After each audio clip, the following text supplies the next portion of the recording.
নমস্কার, আমি পৌশালী ব্যানার্জি। আগের ব্লগটায় আমরা কিভাবে কলকাতা থেকে অমৃতসর এসে পৌঁছেছিলাম সেই জার্নি তোমাদের কাছে শেয়ার করেছিলাম। আজকে চলে এলাম সেইখানে কি কি দর্শনীয় স্থান রয়েছে সেই সব দেখাতে। তো প্রথমেই হোটেলে ব্যাগপত্র রেখে আমরা বেরিয়ে পড়েছি টোটো নিয়ে। সেখান থেকে আমাদের নামিয়ে দিল মহারাজা রঞ্জিত সিং সরণি, অর্থাৎ কাটরা আলুওয়ালিয়া রোড। এইটি হচ্ছে গোল্ডেন টেম্পল আর জালিয়ানওয়ালা বাগ যাওয়ার রাস্তা। তো রাস্তার চারপাশটা এত সুন্দর দেখতে, আর এখান থেকে তোমরা বুঝতে পারবে যে অমৃতসর কত পুরনো একটা শহর। আর আমার বাবা মার কেমন লাগছে সেটা তোমরা তাদের মুখ থেকেই শুনে নাও।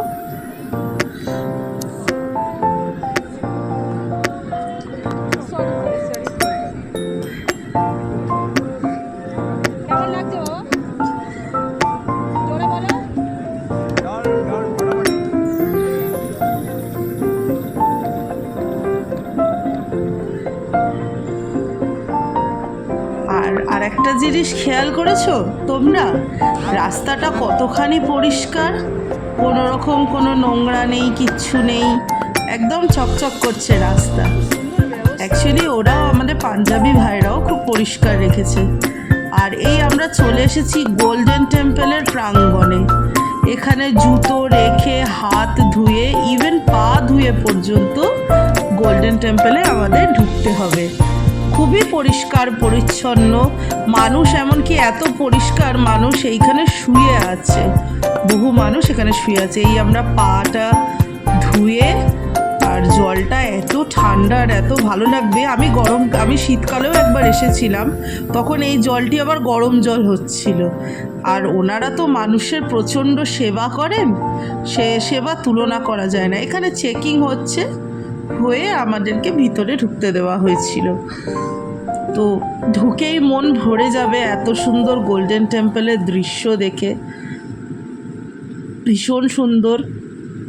আর এত শান্তি, কোনো রকম কেউ তোমাকে ডিস্টার্ব করবে না, তুমি নিজের শান্তিতে বসে প্রার্থনা করতে পারবে।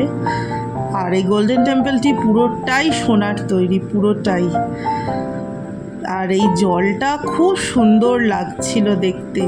আর রাতের গোল্ডেন টেম্পল আলাদাই দেখতে, সকালে আলাদা রকমের সুন্দর, রাতের বেলা আরও সুন্দর।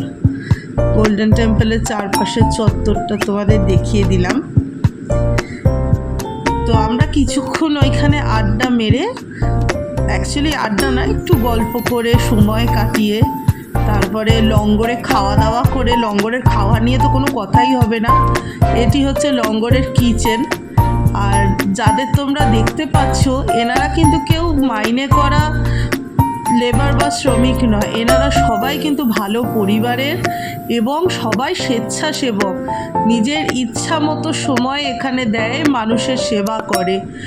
কেউ রান্নার সেবা করছে, কেউ জল দিচ্ছে, তো কেউ জুতো রাখছে, আবার চাও দিচ্ছে।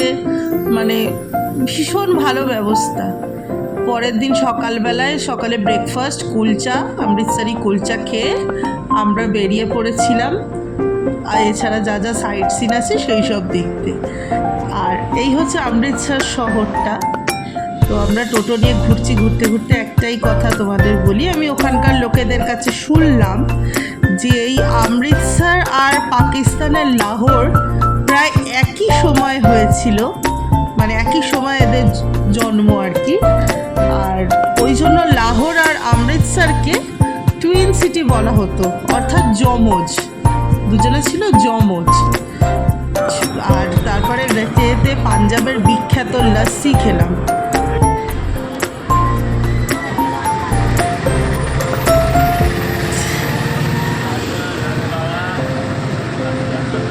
লস্যি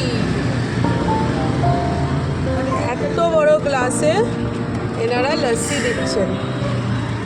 এই প্রাইস কত করে? 60 টাকা করে দাম, 60 রুপিসে এত বড় গ্লাসে লস্যি। তারপরে চলে গেলাম পার্টিশন মিউজিয়ামে। পার্টিশন মিউজিয়ামটা ভীষণ সুন্দর, আর পার্টিশন মিউজিয়ামের বাইরের এলাকাটাও খুবই সুন্দর। কত পুরনো এলাকা, চারিদিকের বিল্ডিংগুলো দেখুন, রাস্তা দেখুন, দেখেই বোঝা যাচ্ছে।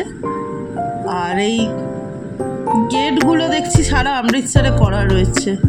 পার্টিশন মিউজিয়ামে তোমরা কিন্তু অবশ্যই যাবে। এখানে আমাদের পশ্চিমবঙ্গ এবং পাঞ্জাবের বিভিন্ন ইতিহাস এখানে লুকিয়ে রয়েছে। আর পার্টিশন মিউজিয়ামের টিকিট হচ্ছে 10 টাকা করে।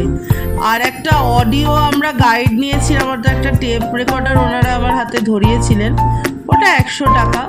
ওটা খুবই ভালো, ওটা কানে দিলে বুঝতে পারবে কি কি কোথায় কোথায় রয়েছে। আর ভিতরে তো ভিডিও অ্যালাউ নেই, ব্লগিং অ্যালাউ নেই, ওই জন্য মিউজিয়ামের ভিতরটায় আমরা আর ব্লগ করতে পারিনি। তো বাইরেটাই তোমাদের দেখাচ্ছি, টিকিট কাউন্টার অবধি। এটি অবশ্যই কিন্তু উইশ লিস্টে রাখবে, এখানে যাবেই যাবে অমৃতসর গেলে। তো এইটা দেখে বেরিয়ে আসার পর চলে গেলাম সেই বিখ্যাত জায়গা জালিয়ানওয়ালা বাগ, যেখানে কিন্তু 1919 সালের 13ই এপ্রিল একটা মানে নির্মম হত্যাকাণ্ড এখানে চলেছিল। এটি তার একমাত্র গেট তখনকার দিনে, এখন আরও গেট হয়েছে, সেদিন এই গেটটি একমাত্র ছিল বেরোনোর পথ এবং ঢোকার পথ। এই গেটটি বন্ধ করে জেনারেল ডায়ার কিন্তু নির্বিচারে গুলি চালিয়ে হত্যা করেছিল। সেখানে সাধারণ মানুষ রাওলাট আইনের বিরুদ্ধে একটি সাধারণ একটা জনসমাবেশ করেছিল, তাদের উপর নির্বিচারে গুলি চালানো হয়েছিল। যতক্ষণ না গুলি শেষ হয়েছে গুলি চালিয়েই গেছেন। আর তখনকার দিনে এইরকম বাগানটা এত সুন্দর সাজানো ছিল না, নর্মাল একটা মাঠ ছিল। আর এই যে এই চৌকো করে রাখা যে ঘিরে রাখা জায়গাটা দেখতে পাচ্ছ, এখান থেকে দাঁড়িয়ে গুলিটা করা হয়েছিল, এইখান থেকে দাঁড়িয়ে, লেখাতেও রয়েছে, তোমরা বুঝতে পারছো। তো আমরা গিয়ে ঠিক সেরকমই ফিল করেছিলাম, এত কষ্ট লাগছিল চিন্তা ভাবনার বাইরে। এখনও কিন্তু এই জালিয়ানওয়ালা বাগের যে পুরনো দেওয়ালগুলো রয়েছে, সেই দেওয়ালে এখনও গুলি লেগে রয়েছে, গুলি লাগার যে গর্ত হয়ে রয়েছে, গুলি রয়েওছে ইভেন। তো একটা কুয়ো রয়েছে এখানে, সেখানে মানুষ গুলির হাত থেকে বাঁচতে কুয়োতে ঝাঁপ দিয়েছে। কুয়োতেও মৃত্যু অনিবার্য, কিন্তু মানুষ কি করবে, নিরুপায় হয়ে কুয়োতে ঝাঁপ দিয়েছে। তো সেই কুয়োটার কাছে আমরা যেতে পারিনি, কারণ ততক্ষণে তো ওই যাওয়ার মানে যেতে পারিনি, কারণ জালিয়ানওয়ালা বাগ বন্ধ হয়ে গেছিল, তারপরে শো শুরু হবে, সেই জন্য আর কুয়োটার কাছে যেতে পারিনি। দূর থেকেই একটু ভিডিও তুলেছি, জানি না তোমরা বুঝতে পারবে কি না। তো আমরা একটু ঘুরে ঘুরে দেখছিলাম, দেখতে দেখতে তারপরে শোটার জন্য বসে পড়লাম। আর এই জালিয়ানওয়ালা বাগের হত্যাকাণ্ডের বিরুদ্ধে আমাদের বিশ্বকবি রবীন্দ্রনাথ ঠাকুর কিন্তু নাইট উপাধি ত্যাগ করেছিলেন, সেটা তোমরা সকলেই জানো। তো বিশাল আর কি ব্যাপার হয়েছিল। আর এইখানে আমরা সবাই মিলে জায়গায় বসে পড়েছিলাম। আর একটা কথা বলে রাখি, জালিয়ানওয়ালা বাগ কিন্তু একেবারে বিনা পয়সায়, কোনো টিকিটের ব্যবস্থা নেই। ওই দূরে রয়েছে পুরোটা একটা ঘেরা জায়গায়। আর এইখানে এই শহীদ স্তম্ভতে এখানে কিন্তু এই শোটা দেখানো হচ্ছে।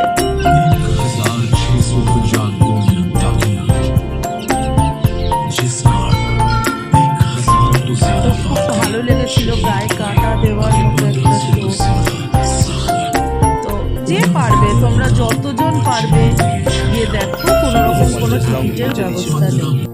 ওখান থেকে বেরিয়ে আমরা অমৃতসরে চলে গেছিলাম একটা বিখ্যাত মন্দির, সেটি হচ্ছে দুর্গিয়ানা টেম্পল। দুর্গিয়ানা টেম্পলটা তোমরা নাম শুনেই বুঝতে পারছো, মা দুর্গা তো রয়েছেন, এছাড়াও রয়েছেন প্রভু শ্রী রামচন্দ্র, লক্ষ্মণ এবং মা সীতা, এছাড়া রাধাকৃষ্ণ, সবাই রয়েছেন। আর এই দুর্গিয়ানা টেম্পলটা গোল্ডেন টেম্পল ভেবে ভুল করো না, ওই গোল্ডেন টেম্পলের আদলেই এই দুর্গিয়ানা টেম্পলটা তৈরি করা। একেবারে একই রকম দেখতে, একই রকম ঢোকার পথটা, মানে সবটাই একই রকম দেখতে, তো অনেকে গুলিয়ে ফেলবে। আর এটি কিন্তু একটি মেন দর্শনীয় স্থান অমৃতসরে। তো আমি যেরকম যেরকম বলছি তোমরা যেও, সেই জায়গাগুলো ভিজিট করো, তো আশা করছি ভালো লাগবে। আমাদের সময়ের অভাবে একটা জায়গা দেখা হয়নি, সেটা হচ্ছে গোবিন্দগড় ফোর্ট। নেক্সট টাইম যখন যাব আমি গোবিন্দগড় ফোর্টে নিশ্চয়ই যাব, কারণ আমার অমৃতসর এত ভালো লাগে। আমার এই নিয়ে 2 বার আমি ভিজিট করছি অমৃতসরে, তো গোবিন্দগড় ফোর্টটা দেখা হয়নি। তো আবার গেলে আমি তো অবশ্যই যাব, আর অমৃতসর আমি যাওয়া আসা করব। আর এখন তো দিল্লিতে শিফট করে গেছি, তো অমৃতসর দিল্লি থেকে বেশি দূর নয়, 6 থেকে 7 ঘন্টার রাস্তা। তো আমার অমৃতসর যাওয়া আসা লেগেই থাকবে।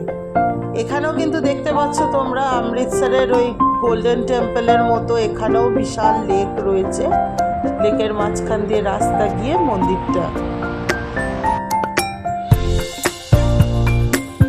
এখানেও লঙ্গরের ব্যবস্থা আছে, গোল্ডেন টেম্পলেও যেরকম লঙ্গর হলের ব্যবস্থা আছে, এখানেও লঙ্গর হলের ব্যবস্থা রয়েছে। তো এখানেও যদি তোমরা চাও একদম বিনামূল্যে খাওয়া দাওয়া করতে পারো। গোটা অমৃতসরে তোমাদের বেশি পয়সা খরচ করতে হবে না। গোল্ডেন টেম্পলের নিজস্ব এমন ধর্মশালা আছে, সেখানে ফ্রিতে থাকার ব্যবস্থা। ব্যাচেলার যে ছেলেরা যাবে বা ফ্যামিলি নিয়ে গেলেও নন এসি রুম ফ্রিতে। আর এসি রুম যদি নাও, গোল্ডেন টেম্পলের যেসব ধর্মশালাগুলো রয়েছে, গিয়ে সঠিক পরিচয়পত্র দিয়ে বুকিং করতে হবে। আর সেই এসির ভাড়া খুবই কম, 500 থেকে 600 টাকা ম্যাক্সিমাম। দুর্গিয়ানা মন্দিরেরও নিজস্ব ধর্মশালা আছে। দুর্গিয়ানা মন্দিরের ধর্মশালাটা রয়েছে তোমার রেল স্টেশনের পাশে, তারও ভাড়া খুব ন্যূনতম, ওই এসি ঘর 500 থেকে 600 টাকা। এইখানে আমাদের ভিডিও আজকে শেষ করলাম অমৃতসরে। ভালো লাগলে একটি লাইক বা শেয়ার অথবা সাবস্ক্রাইব করতে ভুলো না কিন্তু।